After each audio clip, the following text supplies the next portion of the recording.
play and call it work.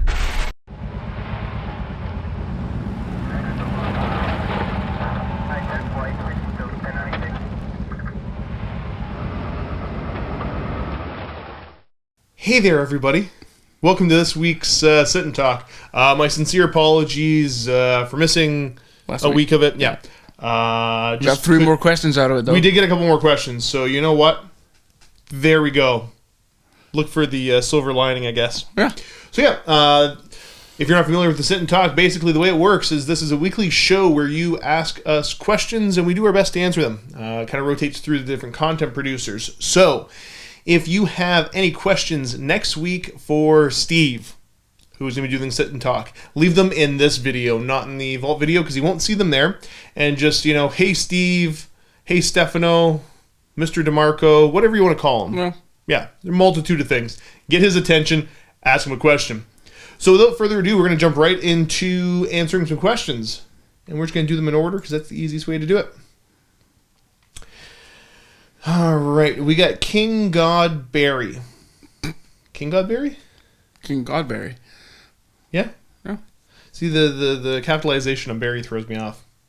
Josh and Lee, do you know if there's any interest around the office in a Kill Team campaign? The one put out with Matt and Dave was great and all, but I've always really liked the big skirmish campaigns a la Necromunda and Shadow War Armageddon that involve the majority of the content producers. Keep up the great work. I can tell you that there was some very serious thought about doing one, and it got to the stage that we almost did, but then it just didn't work out schedule-wise. We've got other stuff that is taking priority that we're more interested in. But yeah. That has nothing to do with me, by the way, so I'll just take a nap. Yeah, I think that's kind of where it's at. Yeah. Would you play, if you were invited to take part in a Kill Team campaign, No. even though you haven't played it, you wouldn't bother? No. But I agree. For a lot of those skirmishy type games, the ongoing ones, it's a lot of fun to have everybody involved. With Kill Team, I think the big thing, I haven't really played it. Seems like a solid little game system. I like the kind of more old school system that the consequences really make a big difference. Like the consequences of your actions will change the campaign drastically. And I don't know if there's a permanent injury, permadeath thing for Kill Team. I don't think there is. So no, kind of cool. It's kind of, It might happen. Yeah, it's something that might happen. I think it's, the kind of popular game right now. But I think the big thing is I look at something like the Augustine's Wreckage that we did. Or you look at Blood Bowl or something like that. There's a timelessness to it. Those games have been around forever. No. Or the games that we modify to do our campaigns. I don't know if Kill Team is going to have the same longevity. I don't know if in 6 months or a year from now we're still going to be talking about Kill Team at all. So, can't say for sure, but there's nothing currently in the works. There was kinda, but then that fell through. Next we got good old Stinky Diver. Everybody's favorite Stinky Diver. Greetings to the hairy duo. I guess that works. I hope you've both been able to enjoy the nice fall weather and colors, and as always, happy Friday. We filmed them on Thursday, but yes, happy Friday that this is going out. Yep. Yeah, I like the fall weather. It's been pretty nice here. It's been a little wet a couple days. Yeah, not that bad though. But no, I'm not overall not too pretty cold happy either. I've still been in shorts and a t-shirt and flip flops mostly every day. You're always that way. Yeah. Even though we've had some guests up from Georgia and Florida recently, and they all think I'm nuts. Well, you are. Wow. So much for that. Yeah. I don't get the people that have like 4 layers of clothes on right now. Josh, are you aware of the obscene amount of flamers that Deathcore can take? Yes, there is a absolute crap ton. A 66-point heavy weapon squad can haul 3 of them. Yeah, see, that's pretty good. I like my mortar teams more, though. Grenadier squad can take 2 flamers and a heavy flamer.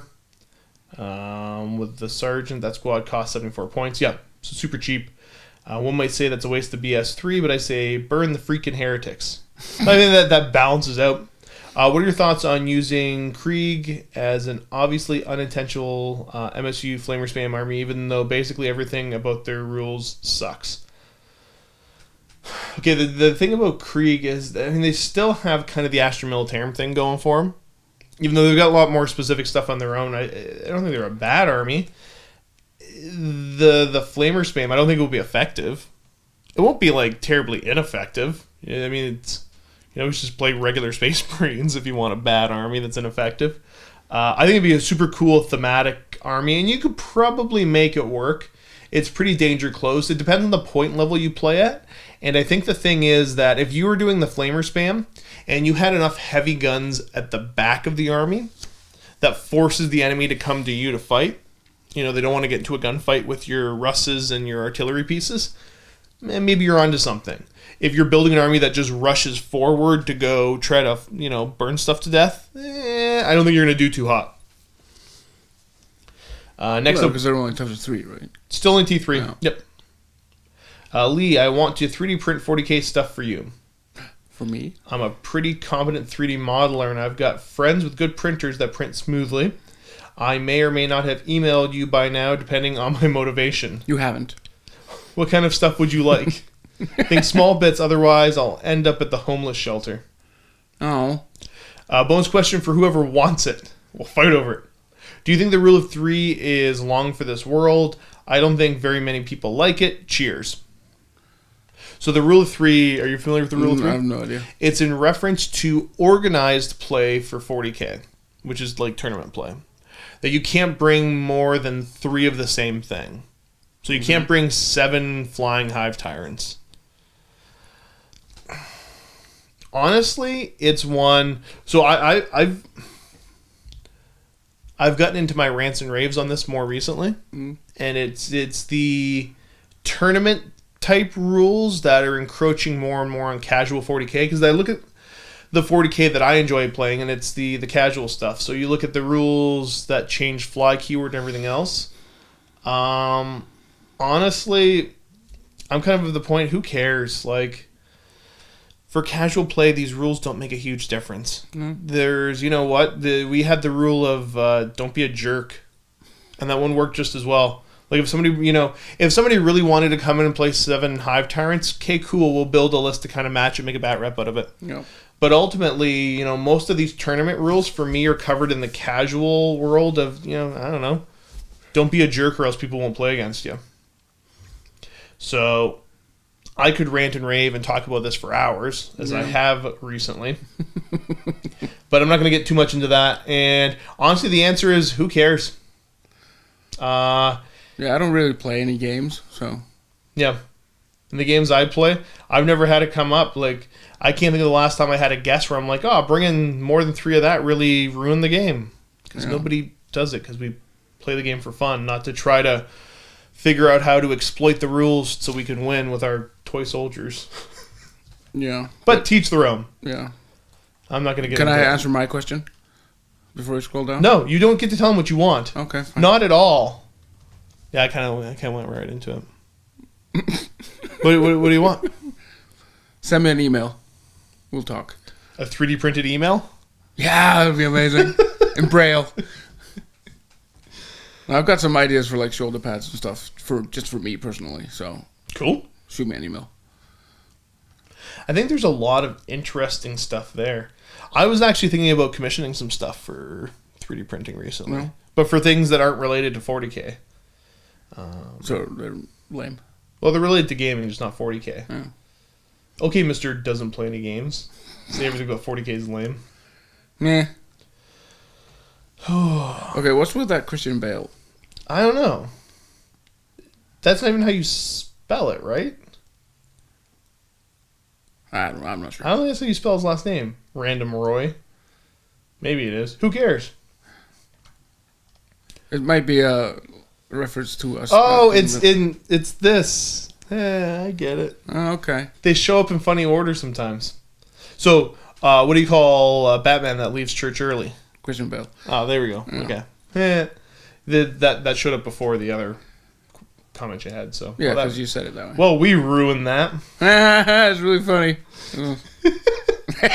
Sword, axe, and beer bros. I'm thinking about taking an assassin or 2. Oh, you didn't put a space. An assassin or 2 for my Primaris army. What are the relevant pros of each? Any other special Imperium characters that you should think about, Psychers in particular? I don't normally like taking named characters, but I'm painting the army Legion of the Damned, so I say the characters are being protected by the army. Okay. From a gameplay perspective right now, I can talk to the assassins to a certain degree. It's weird when you go to take them with how detachments work, so taking 2 of them's kind of going to hurt your command points, if memory serves correct. Taking 3 of them won't, but that's lame. Why are there 3 assassins? So I don't know. Let's see if I can remember the names. The Eversoar's the close combat one, right? Mm-hmm. I really like the Eversoar assassin because it's cheap. It deep strikes in. They all do that deep strike thing and where they just get to show up. But that one charges 3d6. So reliably on average, you should be able to get into combat without reroll help. So I do like the Eversoar, and it's really good at just going in, doing a ton of damage, and then dying. It's that little guided missile that the enemy can't do much about. So the Eversoar's a pretty solid choice. The Calexis is the polymorphine transforming one. Mm-hmm. So same kind of thing. It can get closer to characters, another kind of prime targets, but it doesn't kill as much. It does help turn 1 with the enemy's command points, but for me, that's not worth taking. It kind of depends on your local meta. The Vindicare Assassin is probably the most popular choice I've seen, but I feel like it's kind of a trap.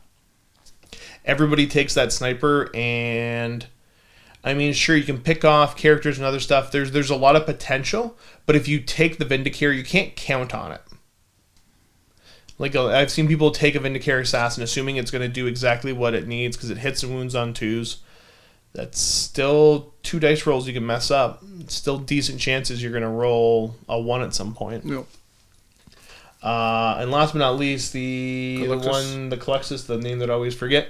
Probably one of the most generically useful ones because it does a very good job of shutting down enemy psychers, and then is only ever hit on 6s. So it's another cool choice. I'd say if you're going to go for a single assassin, use an Eversoar to kind of get used to how assassins work. And because you really can't mess up with one unless you charge the wrong thing with it. And then from there, the Calexis is probably your next one that you're going to want to get, but you got to be subtle with it. Vindicares are cool. I use Vindicares once in a blue moon, but just get one of each and try them. See what you like. Yeah, I'm kind of trying to think of the order to play them in, but no, just try them. Ultimately, yeah, there's only 4 models you got to get, so why the heck not? Alright. See, I've noticed something interesting. On my camera, the timer doesn't work anymore. I don't know how far we're in. We're going to go for another 20 minutes. I assume we're at least 10 minutes in right now. I don't know. At 2:41, Lee, you got to let me know. Next, we got Gare Bear 1352. Josh, I shot you an email about how to go about starting 30K. Yep, and you asked if I could throw up a question for the next sit and talk. Yeah, because it's easier to talk than type. A lot easier. A few friends and I are looking to start playing some Horus Heresy, but I'm having trouble figuring out where to start. I plan on playing Space Wolves. What books do I need to start with? There's so many lists on the Forge Worlds website that I am having trouble figuring out which ones are necessary. Okie dokie. So, Forge World, there should be a red book that is the actual core rulebook. Excuse me. There's another red rulebook with the generic legions in each of them. So not the specific named characters and Primarchs. Yeah, just the generic everything. There's a generic, Space Marine Army List book, so you'll need those 2. And the rulebook. Well, the rulebook was the first one. Because the red rulebook, the rulebook's a red book now. True. Yeah, so the core rulebook, the red book. There's also your book for the generic Legion list. And then I believe the Space Wolves book you need right now is the latest big giant black book. But honestly, you can go on Battlescribe and get the rules you need off it there. Yeah. So that's kind of, maybe where I'd go. So depending on how reliable Battlescribe is, which is pretty decent, you can probably get away with the core rulebook and Battlescribe for now. Yeah, because you don't really want to be buying like a big black book. Yeah, for like 3 pages of it. Right, because that big giant book is like the lore and everything else, which is great. It's a good value, but if you're just looking for the rules, you don't need all of that. No. So yeah, the core rule book for sure, and then you can use Battle. You can kind of lean on Battlescribe for the rules for the Space Wolves and the rest of the stuff. And if you want to get the reference books as well, obviously the red book, that's the generic lists, and then if you want to get that big, black book that has, you remember which one it is? I think it's book 7. I think so. Has the rules for the Space Wolves. I think it's the new one. Yeah, it's the newest one. And book 8's the one coming out soon, I think. Soonish, I hope. Hopefully. Next. It's coming out next. What are some good base units to start with? Currently have 2 Burning of Prospero boxes set aside. Nice. So should be fine for boots on the ground. Marines loaded out however I need to once I get a book. Any advice on where to look next? So the 2 Prospero boxes. Okay. So if you're not used to Horus Heresy, that's actually not that many boots on the ground because that's only 30 Marines. Yeah, and 10 Terminators. Right. Oh. That's not that much. So with Space Wolves, they do a very good job of running some of the really big Grey Slayer units. So you got 3 units of 20 there. But then you're going to want to pick up probably some heavy weapon support or special weapon support. So I'd say even going with another Prospero box, if you get a hold of it, or just the Marines out of it, unless you really want to add in the Custodes or the Sisters of Silence. Other things for the Space Wolves specifically,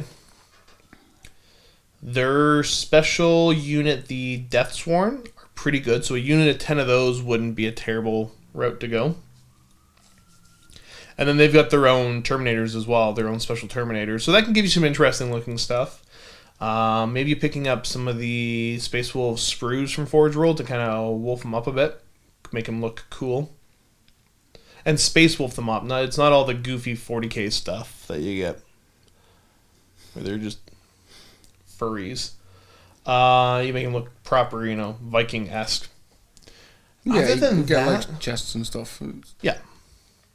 Some of the cool fire support kind of tanks, like some of the things I don't think you can go wrong with. You can't go wrong with getting a Sakaran.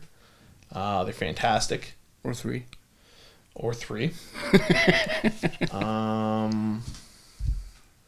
Perhaps, whenever I think Space Wolves, I think of just the nice big swarm of infantry. So I was going to say transports, but they really can't transport those big squads unless you want to go ahead and get yourself a Spartan. Spartan's another one of those tanks you really can't go wrong with. They're expensive, but they're expensive for a reason because they're good. Yeah. And with a 25 transport capacity, you can put that giant squad in there along with support characters. Yeah, it kind of depends on what Rite of War you're using too.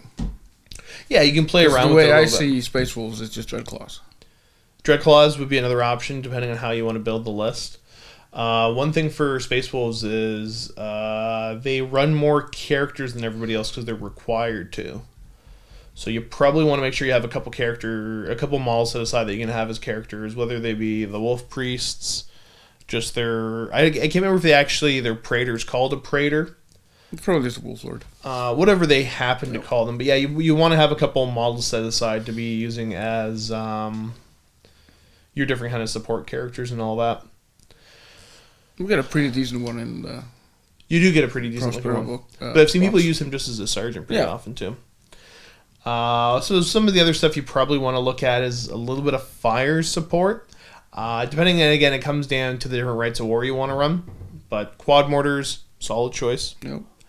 Like I said, Sakaran battle tanks I really like because I find them super flexible. Heavy weapon squads. There's some other stuff to play around with. One thing that I'm going to kind of talk about real quick is the Primarch, getting Russ. I can tell you playing 30k is more fun without Primarchs. But if everybody always brings a Primarch in your local meta, then you might want to think about getting Russ. Because he's a cool model there. He's a super cool model. Yeah, but nice to own him. It would be nice to own him, but I think it would be nice to own other stuff first and build up the army. Yep. But Russ is definitely not a must-buy, but I don't think any of the Primarchs are must-buys. Unless all your buddies are constantly playing using Primarchs, and if that's the route, you can still get away. You can probably make a better list without the Primarch anyways. Yeah. But it's super cool to do Primarch on Primarch, and Rust is one of the few Primarchs that's actually really good at killing other Primarchs. Usually it's kind of just a good old slap fight and they're not going to die. Rust will kill other Primarchs.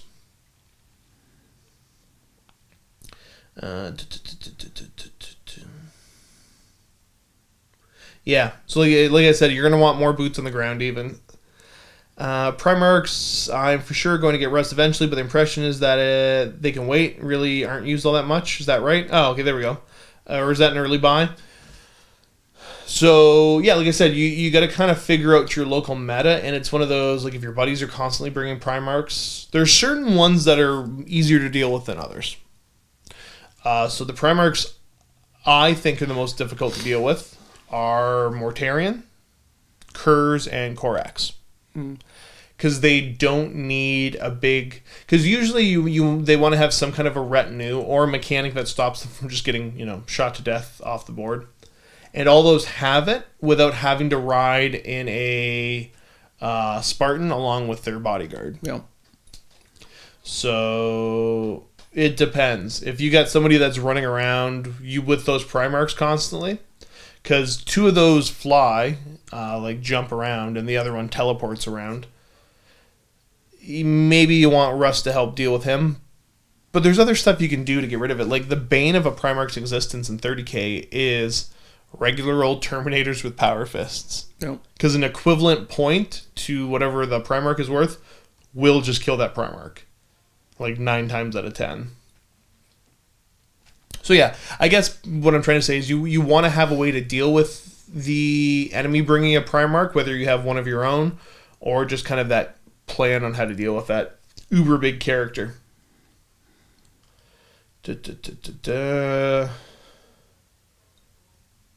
Birdicus. When will we... That's pretty good. I am Birdicus. I am Birdicus. I think that's how you say it. Yeah. When will we see Seraphon again? Feels like it's been a while since I've seen some Scaly Boys. I don't know. I don't play them. Steve's your Seraphon player, so ask him for next week. Done and done. Yeah, that was it. That was an easy one. At Lee and Josh. First off, this is from Mr. Smith. First off, huge fan of your work, Lee. Converting is the main aspect of this hobby for me, so I'd love to see more of your work. I'm finishing up my Tree Claw Raiders conversions. Do you remember, did you get pictures from this guy on those? No. It's Beast Claw Raiders, but the riders have been changed over to be the Tree Men. No, I kind of figured. The Tree Peoples. It looks really good, actually. No. And I'm planning on pumping my Beast of Chaos up to roughly 3,000 points with some converted Dragon Ogres. Also, I'm working my way through the old Gorka Morka campaign, and Lee needs to be in more bat reps. I guess you need to be in more bat reps. All caps. All caps rage. It was a pleasure seeing your mob with its awesome conversions on the table with you throwing down the dice. Too long didn't read. More Lee. More conversion showcases. More Lee bat reps. Keep doing what you do so well. Cheers. Well, okay. Thank you. Yeah, well, I'm almost done with my Dread Claws. So I'm going to try to squeeze in a game with probably Luca. Because he really wants to play against him. Would be cool for 30k, yeah. Yeah. But yeah, with like me and more bat reps, it's always a scheduling issue. And I'm super busy. So... It's kind of what it comes down to. It's when the stars all align, we can get you in a bat rep. Yeah. Yeah, like the games I played with Luca with my Blood Angels last time. Okay, yeah. It was, 3 months we took the planet? Something like that, yeah. For everything to come together. It actually moved twice. We were going to do it, and somebody fell out, and Luca had to take care of him. And it's not that I don't try. It's just don't try hard enough, I guess. I don't know. It's not that high on the priority scale in the grand scheme of things. Okay, next we got Crown Falcon 16. Lee, a quick and easy way to paint 40k Alpha Legion.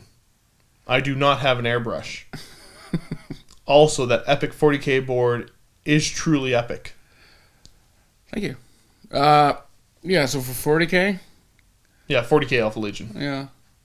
I think the easiest way to do it is if you base coat them with Nagaroth Nightshade, which is a really dark blue, but then you edge highlight them with a green. That's pretty much it. Do you get a green in mind? I was thinking maybe mood green, because it's relatively thin, so it has to be pretty bright. But yeah, I mean, you can actually find like articles from Games Workshop, and that's pretty much the method I use. Is that there is basically the That's does Duncan have one out? Duncan or Peachy have one I out? don't watch this stuff. But like in some of the codexes, they actually have like painting sections, Okay, yep. and like depending on your skill, you can actually like paint in like scales on their legs and stuff. So yeah, Yeah, to do a portion of the armor in it, because I've seen people try to do the entire armor in scale, and you got to be really good, yeah, like really ridiculously good to pull that off. yeah. You don't want it to look too busy. Yeah. Now, if you had an airbrush, that would be totally different, but you don't. So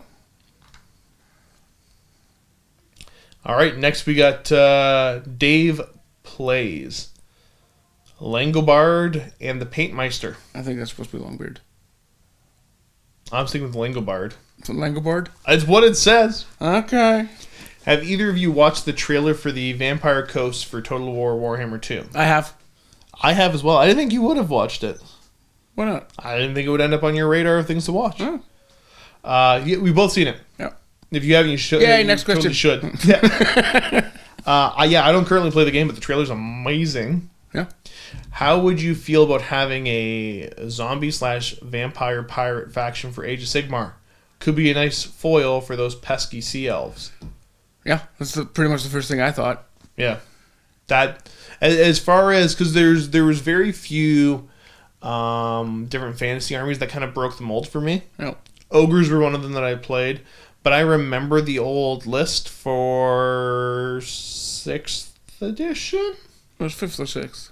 It was when they made like the Vampire Coast. Yep. Stuff. Because it was you had Harkin and everybody else there. Yeah. That whole list, and watching the trailer and seeing the, what would they call them, the deck droppers, I think, the Fellbats carrying the zombies. Yeah. Because that was an actual unit in that list. Like, I lost my mind. That was so cool. No. And then the giant cannon. What was that? Do you remember what the cannon was in the army list? It was like the Queen Bess or something like that. I can't remember. It looks super cool. That would be great in Age of Sigmar, actually. I hadn't thought about that as a Sigmar faction, but that might be the one that I finally buy into. Yeah.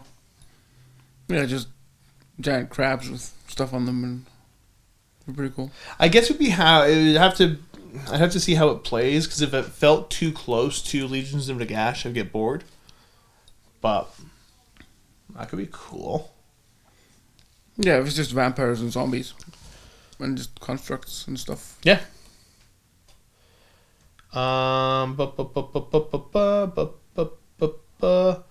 We got Peter James. Lee, why are you the coolest MiniWarGaming staff member? Because someone has to be. Next question. Since you hang out with me. No.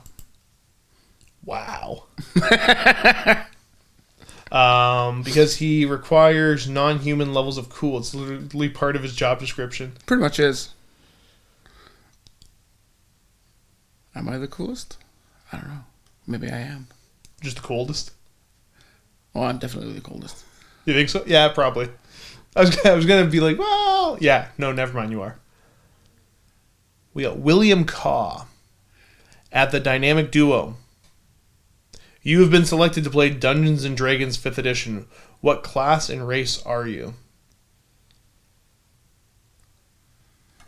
I don't know. I don't know 5th Edition D&D. I don't know what my options are. Yeah, see, that's the thing. Is, well, okay, do you...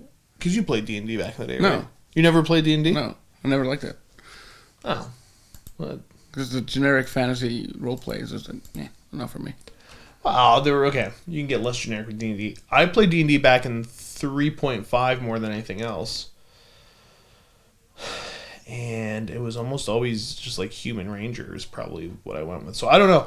I have purposely, because some of the guys here have gotten into D&D, because I'm pretty sure, let me think, out of everybody that works here. Luca plays in the regular with a couple different groups. Steve has recently gotten into D&D, and it's like his one true love now. Like everything else he gets into? Yeah. But he's went pretty heavy into D&D. Matt's super into D&D as well. I don't know if Dave plays anymore. I think that's mostly everybody here. But then like some of the recurring guests, so like Vito is a D&D guy, Yep. Kenny's a D&D guy. Cullen? And they I don't know if Cullen plays. Cullen's into it, but I don't know if he currently plays. Or if he's played in 5th edition. I've heard nothing but good things about 5th edition. So I've purposely avoided it because I would get back into it in a heartbeat. And I know if I start to learn about characters, because everybody loves making characters, me especially, I would make characters and then I'd just go back to playing and I'd never sleep. Mm-hmm. I can't do my job right now and play D&D. It just wouldn't jive. Nope. But yeah, I'm sorry, Human my Ranger. answer is boring. Yeah. I've never been into D&D. Did you ever get into any of the different roleplay type pen and paper games? Yeah. Oh yeah. What did you play then? Shadowrun. Okay, I'm going to continue to pull teeth. What did you play in Shadowrun then? An elf. Was that just race and class then? Yeah, just elf. Just elf. Elf. Like Legolas elf or like Alf Elf. that eats cats? No. I don't know Shadowrun. I don't know how much you like Elf. I don't love elf. I never actually seen elf. Did your belly just reply to you? Yeah, I was like, no, you're lying. I love Elf. Eat cats. Okay. So that's that one. Yep. Time. Cayenne? Time. Oh, it's time. It's right. Well, thank you, sir. I was about to just make a terrible mistake. Yeah. So that's about what we have time for the first part of this week's Sit and Talk. We're going to go ahead and jump into the vault now and continue with the Sit and Talk. So vault members, check out the link below. And if you're not a vault member, well, you don't get to watch it. So you don't get your questions answered. Yeah. No. You can always try the 7-day free trial if you do the link below. Just sign up, check it out. If you don't like it, just cancel it. Yep. Not going to hurt our feelings. Yeah, it's like that's okay. It's a 30-day, like... Okay, because we always say 7-day free trial, because it is. But then there's also, after, you do pay for your subscription after 7 days. Yeah. You've got another 30 days to cancel if you don't like it. So, get hypothetically, with a little bit of effort... It's 37 days. It's a 37-day free trial. Yep. And all it takes is just sending an email to be like, yeah, you know what, I didn't like it. Yep. Or I just want to cancel. Yeah. Not for me. So there you go. You have 37 days if you want. Yeah. Link below. Other than that, remember that next week is going to be Stefano himself answering questions. So leave any questions you have for him in this video. He won't read the questions or the comments in the vault portion. And without further ado, we're going to go answer questions in the vault now. Thanks for tuning in. Keep being awesome, and happy wargaming.